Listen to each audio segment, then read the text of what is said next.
ბატონო საშა როგორ ბრძანდებით? როგორ ხარ ბატონო საშა? ბატონი საშა ჩივაძე ლეგენდა. მოგესალმებით მეგობრებო, ეს არის საუბრები სარბიელში.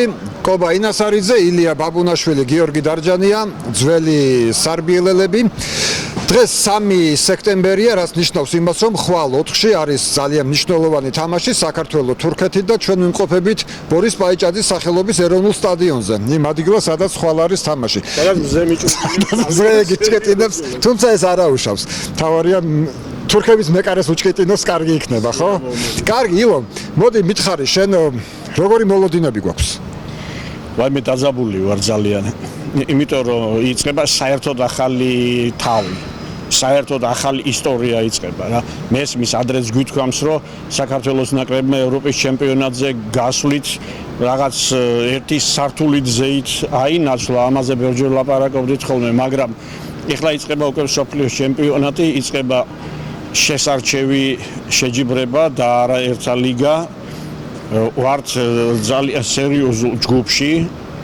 ნუ ხლა ქართველებს საერთოდ ჩვევია რა, გახსოვთ ხო, ყოველთვის ძალიან სუსტი ნაკრებიც რო ყავდა, მაშინაც კი ყოველთვის, ოდესაც ქულები იყო ყველასი 0 და გათანილი და გაშვებულები 0 ჩემპიონის შეჯიბრების დაწყებამდე ვიწყებდით ხოლმე, რომ ეხლა ის ჩამოდის, მერე ჩვენი ჩავალთ რაღაც ქულებს ვიქნებდით და მათემატიკა ყოველთვის ჩვენი ძლიერი მხარე იყო შესარჩევის დაწყების წინ. და მერე ისე ვიყავით ხოლმე რა, შემართებით და რაღაც ოპტიმიზმით და ნუ მერე ვინაიდან სუსტი გუნდი ყავდა 2-3 ტურის მერე ყველაფერი თავის ადგილზე ლაგდებოდა. ეხლა იმედი მაქვს რომ ასე არ იქნება, მაგრამ ეხლა იმის გამო რომ ხვალე თბილისშია თამაში, მე ვერ ვიტყვი რომ თქო გარანტირებული. თურქეთის ნაკრებთან გვაქვს თამაში ძალიან სერიოზული მეტოქია და არ ვიცი როგორ დამთავრდება. ყველაფერი შეიძლება სამივე შედეგი. შენ რას გვეტყვი კობა? მე ძალიან მძიმე და ესე ცუდ თამაშის მოლოდინში ვარ. რა ცუდი ბჭყალებში რო ვთქვა რა. იმიტომ რომ მე არ მახსოვს საქართველოს თურქეთის თამაში, რომელიც ესე მშვიდობიან დამთავრებული იყოს რა. გინდა თურქეთში, გინდა. ერთხელ ვიჩხუბეთ კიდევაც, ხო? კი, აქ ამხანაგური იყო, ამ სტადიონზე იყო, ამხანაგური 2005 იყო. კალათბურთელებმაც ხო იჩხუბეს, როგორ? არა, აქ იყო გაძევება, იყო ამხანაგურ თამაში, დახოცეს ერთმანეთს. წარმოიდგინე, ამხანაგური თამაში იყო, რაღაცა 40 თუ 50 ჯარიმა იყო და მოკლედ ერთი ამბავი. ის ამბავი გვემახსოვრება კაკო დევაძე კინაღამ რაკდენიკური სიკვდილი დაემართა, იმის მერე აღარც უთამაშია, ხელმეორედ მოbrunებულ კაკო დევაძეს. და მოკლედ იქაც ხო გვახსოვს რა ამბავი იყო გერმანიაში, ხო, იქ კომაგერმა იჭრა. გერმანიაში ნუ ეს სასწაული იყო, ნუ ეს უთანეს ყველაზე ისეთი ახლო მოგონებაა გერმანიაში. და ამ ყველაფერს დავამატოთ ეხლა რომ პირველი თამაშია თბილისშია და ეხლა თბილისში რამდენი თურქია კიდე საქართველოს ზოგადად ხო მოგვეხსენება ყველას და ნუ მოკლედ მეზობლური ამბავია და რავი აი ძალიან ესეთი მძიმე თამაშის, ნერვიული თამაშის მოლოდინში. კარგი, ნილო, მოდი ეხლა ასეთი რაღაცა ვთქვა. საქართველოს ნაკრებისთვის ერთი ფეხბურთელის დაკლებაც არის კატასტროფა და ჩვენ გვახსოვს შეგვიძლია გავიხსენოთ ქოჩორა რო გვაკლდა ალბანეთთან. რაც მოხდა, ხო. ხვალ ჩვენ არ აგვყავს ჩაკვე, არ აგვყავს კიტე. დვალი. და დვალი კიდე. და მეკარე ყავს უთამაშებელი, რომელიც მართალია ლივერპულში, მაგრამ ვარჯიშობს. ხო. მხოლოდ და მხოლოდ და ნუ კვარა, რომელიც მოდი პირდაპირ თქვა, ყველას გვირჩევნია რომ კვარაზე მხოლოდ დაღმატებულ ხარისხში ვილაპარაკოთ, მაგრამ ნუ არ არის ახლა საუკეთესო ფორმაში, ხო? ლიგის ფინალის მერე ნუ ეგრეა. ხო, ლიგის ფინალის მერე ეგრეა და მაგიტომ ამბობს სწორედ რომ დაძაბული ვარ რა და სულ თამაშს ველოდები კიდევ გავიმეორებ რომ ყველანაირი შედეგით შეიძლება დამთავრდეს. სამივე შესაძლო შედეგით შეიძლება დამთავრდეს. კიდე ერთ დავამატებ, აი ამ ჩვენ ფეხბურთელებზე როდესაც ვსაუბრობთ, ქოჩორაც უთამაშებელია, ეს არ დაგვავიწყდეს. ეხლა ბოლოს ითამაშა ერთი პორტუსთან, იქაც შეცვალეს, სადაც თამაშის დამთავრებამდე 20 წუთით ადრე, თორე იქამდე სულ სათადარიგო იყო და 10-15 წუთი ეძლეოდა თამაში და ჟორჯიც გონებაში ალბათ იქ არის, ხო, სატრანსფერო ამბებში. ბოლო თამაში არ უთამაშია კიდე და ჟორჯს ფსიქოლოგიური სტიმული აქვს. ალბათ რომ ეხლა უნდა რომ ესპანელებს ვილიარეალს თავის ახალ გუნდს დაუმტკიცოს, რომ აი ნახეთ რა მაგარი ფეხბურთელი მოვედი და ეს არის ძალიან კარგი და ნუ შეუძლებელია ამბიციის ჟორჯის ის მაგ რა ქვია აი მართლა იმედი მაქვს, რომ იქ რაღაცას ჩახლართავს. ნუ პლუს კვარა გვყავს ახლა კვარასგან ნებისმიერ მომენტში კვარამ თუ იყვარა, ხო ძალიან კარგად იქნება მგონია ჩვენ. კარგი და როგორ ფიქრობთ შემადგენლობაზე რამეს ფიქრობთ აი ჩაკვეს და კიტეს ნაცვლად რა მოხდება?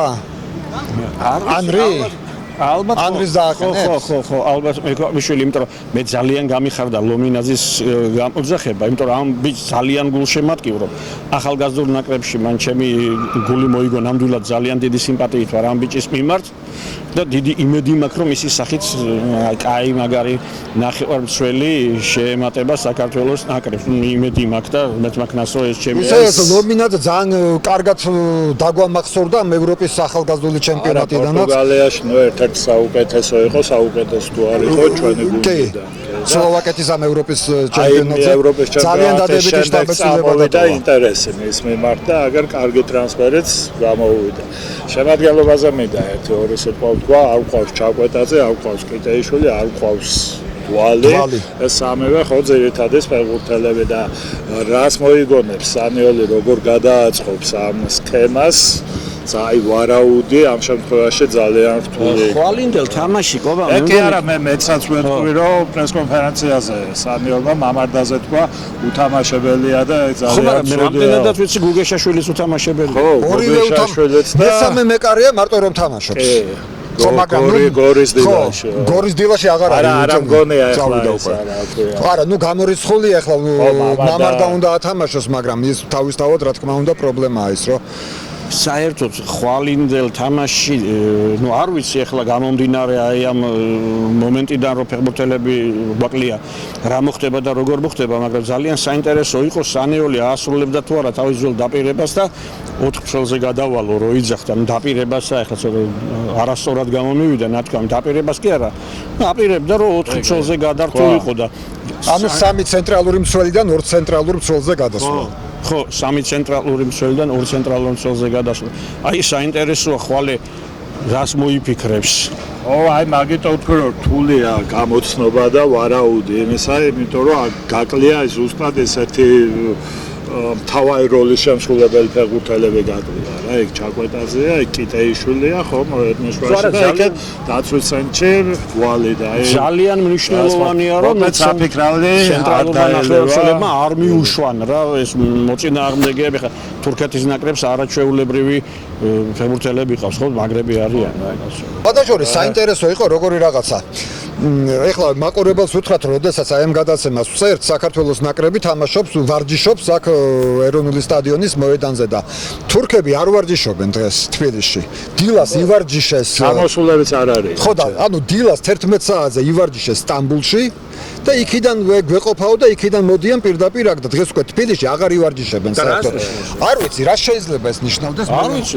კობა რამე აზრი გააქვს რა შეიძლება ნიშნავდეს რომ არა ალბათ ნუ სტამბულში ვარჯიშობენ ნაცვლად დინამო არენაზე ვარჯიშობენ. არ არის რა ქვია მანძილი ალბათ მაგრამ სტადიონზე ხო უნდა დაჯაშნიკება მოედნის რა იქნება რა სახვედრებენ.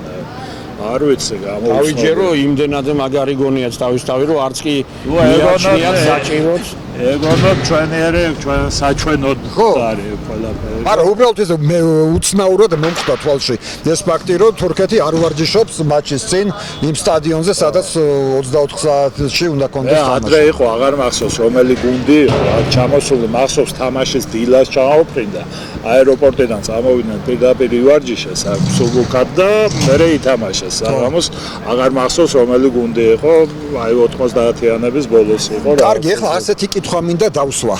ჩვენ ძალიან ბევრს ვლაპარაკობთ თურქეთზე და ნუ ბუნებრივიც არის იმიტომ რომ თურქეთთან გვაქვს ახლა ხვალ თამაში. ბატონო საშა როგორ ბრძანდებით? როგორ ხარ ბატონო საშა? ბატონი საშა ჩივაძე ლეგენდა, ჩვენი ლეგენდა და ბატონი გიაკილაია და ბატონი ვახტანგ ქორიძე. ჩვენი ფეხბურთის ლეგენდები. კარგი დრებდიო გიორგი ჩილაია. აი რამინდა ბუნებრივია რომ ახლა აქცენტი გვაქვს რა თქმა უნდა თურქეთზე, მაგრამ მე ასე ვთქვა, მოდი წავიგდოთ საქმე წინ და ვთქვათ ბულგარეთზეც. 3 დღეში მე გვაქვს ბულგარეთთან თამაში და თითქოს მეჩვენება თუ ისე ვუყურებთ ბულგარეთს რომ ნუ ბულგარეთს ხო უნდა მოვუგოთ. ეგრე ხო არ ვუყურებთ მეთქი. იცი რა არის გიორგი, ბულგარეთი ის ბულგარეთი არ არის სტოიჩკოვის დროს რო იყო, მაგრამ ბულგარი მე პირადად ნამდვილად არ უყურებ აგდებით. არავითარ შემთხვევაში რა, არავითარ შემთხვევაში. არაფრით არ შეიძლება მით უმეტეს დღესდღეაც ბოდიშით შემაცულმა მითხრა, მთავარია სტოიჩკოვი ხო არ ყავთ. ხო, მაგრამ სწორია, მთავარია რომ სტოიჩკოვი არ ყავთ, მაგრამ მაინც გონე არც ბალაკოვია. ხო, მაგრამ ნუ მაინც ახლა ბულგარეთის ნაკრები, როდესაც შენ ხარ საქართველოს ნაკრები და რეალურად ხავს ორი ვარსკვლავი, რამდენიმე კარგი ფეხბურთელი და პლუს 16 კაცს ისეთი მაღალი საშუალო დონისას ვერ იძახებ, ვერ ავსებ, ნუ არ არის რა. ასე დროს არანაირი უფლება არ აქვს ვინმეს ზემოდან შეხედება. მით უმეტეს ახლა ბულგარეთის ახლა თუ ვინმესთან ფიქრობს პირველ რიგში ქულების აღებას ალბათ ჩვენთან ხო? ქულების და ბურთების. ბურთების. საქმეზე რომ იდგეს, იქნება ბურთებმაც ესკნას. ანუ თურქეთი, ესპანეთი, საქართველო იჭიდაობენ ალბათ, ხო? ხო. და შეიძლება ესე კალათბურთის არ იყოს რა, იქნება ბურთებამდეც მივიდეს საქმე. ხო, ამიტომ ყველაფერს აქვს მნიშვნელობა, ძალიან დიდი მნიშვნელობა აქვს ყველაფერს. თუმცა აი ბულგარეთის შემადგენლობას გადავხედე ილია გამოძახებულს და აი ტოპ გუნდიდან კი არა, ტოპ ქვეყნიდან არა არც ერთი ფეხბურთელი. ხო, არა, პრობლემები აქვს ბულგარს, ასაკვირველი ახლა აშკარად ეს არის. ბულგარულ ფეხბურთში ჩავარდნა და იქ არის გაუთავებელი პრეტენზიები ერთ-ერთი რაღაცა ფედერაციებთან. რო ყავს ბულგარელი ხო არ შეხმიანები ხარ. არ შემხმიანებია თვითონ, რო ჩამოდიოდეს აუცილებლად შემეხმიანებოდა. ნუ მაკაცი რა ხა შვილის ხელაა ჩემთვის, მაგრამ ყოველ შემთხვევაში ისეთი კარგი ურთიერთობა გვაქვს და ხშირად რაღაცებს ვთხოვს ხოლმე და ბატონის საშაგეზე. მოვალე. ეს არის ადგილი 4 შაბათი. 3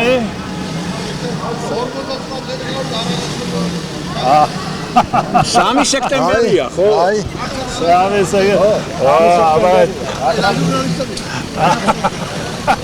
ой, ბატონო საშა, მოვიდე მიკროფონი. აჰა, რა მაგარი რა მეგვითხრა ბატონო საშა. ხო, სხვადასხვა ახლა მაყურებელს უთხრათ, რომ ბატონმა საშა ჩივაძემ ახლა რომელიც ცოტა აი მოშორებით ზის გაგვახსენა დღეს 3 სექტემბერია, თუ გახსოვთ რა დღე არისო 3 სექტემბერიო და ილია შენ გახსოვდა რა დღეა 3 სექტემბერი? 3 სექტემბერი არის დღე, როდესაც 1976 წელს თბილისის დინამო მოუგო ერევნის არარატს მოსკოვში ლუჟნიკებზე ფინალში, საბჭოთა კავშირის თასის ფინალში 3-0 და პირველად ისტორიაში დაეუფლა საბჭოთა კავშირის თასს. ძალიან მაგარია. მაგარი ესაა. ძალიან მაგარია. სპარტაშორის ეხა ამ თარიღზე გამახსენდა 4 სექტემბერს იყო თურქეთ-საქართველოს პირველი შესარჩევი თამაში 2004 წელს. 1-1 რომელიც დამთავრდა ასათიანის გოლით რო გაათანაბრეს ჩვენ ამ თამაშის ბოლოსკენ. თორსები მე-80 წუთი იყო, ხო? ხო, თამაშის ბოლო იყო 1-1 აგებდნენ 1-1 და 4 სექტემბერი იყო ეს ტრაბზონში იყო ეს თამაშიც. სპარტაშორის აკვე ვთქვათ ისეც რომ ტრაბზონში თურქეთ-საქართველოს თამაში აღარასოდეს აღარ ჩატარდება თურქეთის ფედერაციის გადაწყვეტილებით. კი, მართლია, იმიტომ საერთოდ ბევრი ადამიანი გულშემატკივრობს საქართველოს ნაკრებს. ორჯერ იყო ტრაბზონში თამაში თურქეთ-საქართველოსზე, ერთი ამხანაგური 3-0 რომელიც წააგეს ჩვენმა, მეორე და ეგ ხსენებული და 1-1 და ორივეჯერ საქართველოს მეტი გულშემატკივარი ყავდა. ეგ უფრო მეტად გულშემატკივრობდნენ ჩვენებს ვიდრე თურქებს. და ამის შემდეგ ისე გაბრაზდნენ თურქული ფეხბურთის მამები, რომ გაიფიცეს, რომ აღარ ჩავატარებ საქართველოს თურქეთს ტრაბზონში და ორიც არის. კობა ილია, ასეთ საკითხს მინდა შევეხო, კი, მესმის რომ ხვალ ნაკრების თამაშია, მაგრამ ევროთასებზე არავინ არ ყავს. ეს ძალიან აქტუალური თემაა. როლა ფეხბურთელი თუ ყავს სხვადასხვის წინა წლებთან შედარებით კარგად ყავს ფეხბურთელები, მაგრამ ეს მაინც ის არის, ეს ჩვენი დამსახურება არ არის, სხვა გუნდების დამსახურებაა, რომ ყავთ თითოეულა ქართველი, რომლებიც თამაშობენ ევროთასებზე. ჩვენი დამსახურება რა არის? ქართული ფეხბურთის დამსახურება მაგაში რა არის? რომ გაზარდეს აქ ისდებოდნენ და წავიდნენ. ნუ სამწუხაროა რომ ქართული გუნდი აღარ აიხანია აი, ვიტრიალებ, კობა, მოდი პირდაპირ ვიკითხავ, ეს მარტო კლუბების ბრალია თუ ფედერაციისაც. მაინც უნდა შევეხოთ აი ყმადაღებულ ინტერვიუს. ხო, რომ ვისი ბრალია? ფეხბურთის ფედერაციის პრეზიდენტმა გამოგვიცხადა, რომ ფედერაცია რა შუაშიაო ქართული კლუბების შედეგებთან და აგერ სარბიელში იყო სარბიელის საიტზე, sarbieeli.com-ზე ჩვენი შესანიშნავი წერილი, სადაც არის იქ კითხვები მოცემული ამა და ამ საკითხზე ვინ არის პასუხისმგებელი, ხო? მაგრამ იყო დაახლოებით 10 კითხვა, 10-ვეზე მკაფიო პასუხი არის ფეხბურთის ფედერაცია პასუხისმგებელი. ფეხბურთის ფედერაციას პასუხისმგებელი და კლუბების პასუხისმგებლები არიან, რა საკვირველია. აქ არ შეიძლება ხელის ვიღაცაზე შეწმენდა ეტრომელიგაცა მხარეზე. უბრალოდ ბოდიში გიორგი გააწყვეტინა კლუბების გამკვირვებია, აი ზუსტად მაგის თქმა მინდოდა. არ უპასუხეს ფედერაციის პრეზიდენტს, რაც თქვა იმას. და სარბიელი უპასუხებს. ხო, და მე ვფიქრობ, რომ ამ ეს იმდენად მნიშვნელოვანი საკითხია და თან ვრცელი საკითხია, რომ ამას ალბათ ცალკე გადაცემა ცალკე საუბარი დავუთმოთ, მოდი ამას. აუცილებლად. ხო, მოვითაოთ ეს თურქეთის მატჩი, შემდეგ ბულგარეთის მატჩი, შევაჯამოთ ეს სანაკრებო მატჩები და ამასობაში უკვე წამოგვეწევა ევროთასებიც. სადაც ჩვენ გვყავს ცალკეული ფეხბურთელები, მაგრამ არ გვყავს არც ერთი გუნდი. მაშინ როცა გუნდები ყავს ანდორიდან დაწყებული, გიბრალტარიდან დამთავრებული, რა ვიცი, ყველას ყავს. გურიას ამბავი მოყევი ერთი, მოკლედ ამ გახსენებას. გურია კაირატის ამბავი. გურია კაირატი, ხო, იყო ეგეთ. ანუ 89 წელს, ვიცით, საქართველოს უახლესი ისტორია, ჩვენ გამოვედით საბჭოთა კავშირის ქართული ფეხბურთი გამოვიდა უпростоრეთ საბჭოთა კავშირის ჩემპიონატიდან და ბოლო მატჩი, რაც ქართულმა გუნდებმა ჩაატარეს, ეს იყო საკავშირო პირველობის პირველი ლიგის ბოლო ტურში ლანჩხუთის გურიამ უმასპინძლა ალმა-ატის კაირატს. და ის სეზონი 3-1 მოუგო გურიამ ის მატჩი ალმა-ატის კაირატს და ის სეზონი დამთავრდა როგორ რომ გურია გავიდა მეორე ადგილზე და გადმოვიდა უმაღლეს ლიგაში, კაირატი გავიდა მესამე ადგილზე და ჩარჩა საკავშირო პირველობის მესამე ლიგაში, სადაც კაირატთან ერთად ასევე იყო აზერბაიჯანის ჩემპიონიც მაშინდელი. ნუ მაშინ ნეფჩი იყო ეს აზერბაიჯანის ჩემპიონი და გამოხდა ხანი და გურია დღეს არის საქართველოს ჩემპიონატის მეოთხე ლიგაში, ხალხო. აი, მეოთხე ლიგაში, არა პირველში, არა მეორეში, არა მესამეში, არამედ მეოთხე ლიგაში და სად არიან აზერბაიჯანის და ყაზახეთის ჩემპიონები, კი ვიცით. კი ვიცით. ვაი სირცხვილო ქვია. ხო, მაგრამ ეს მართლა სხვა თემა აქვს წელი გადაცემის. ხო, ამაზე მე ვფიქრობ, რომ აბსოლუტურად ცალკე უნდა ვისაუბროთ. უბრალოდ გამოგვივიდეს ახლა ნახევარ ფაბრიკატი რო არ გამოგვივიდეს. ხო, უბრალოდ ეს მინდოდა რომ რაღაც მაყურებლისთვისაც დაგვიანონსებინა, რომ ჩვენ ამ თემას აუცილებლად მიუბრუნდებით და ძალიან ვრცლად მიმოვიხილავთ ამ საკითხებს. რა შეგვიძლია კიდევ თქვა ამ საქართველოს თურქეთს? წინ საქართველო და მოგება ხვალ და 7 სექტემბერს. და აგერ ახლა ეს ჩვენ ვეტერანები რო დავინახე აქ სტადიონის ტერიტორიაზე რაღაცა უფრო იმედიანი გავა. ხო, მეც რაღაც ემოციურად რო ჩივაძე ხვალ პოეტაზე იქ და ემოციური მომენტი იყო რაღაც ჩემთვისაც. ამ ხალხის მიმართ რაღაც სენტიმენტები მაქვს და ხო, ბუნებრივია, რასაკვირველია ბუნებრივია. კარგი, დავამშვიდობოთ მაშინ მაყურებელს. დიდი მადლობა. ეს იყო საუბრები სარბიელში, კობა ინასარიძე, ილია ბაბუნაშვილი, გიორგი დარჯანია.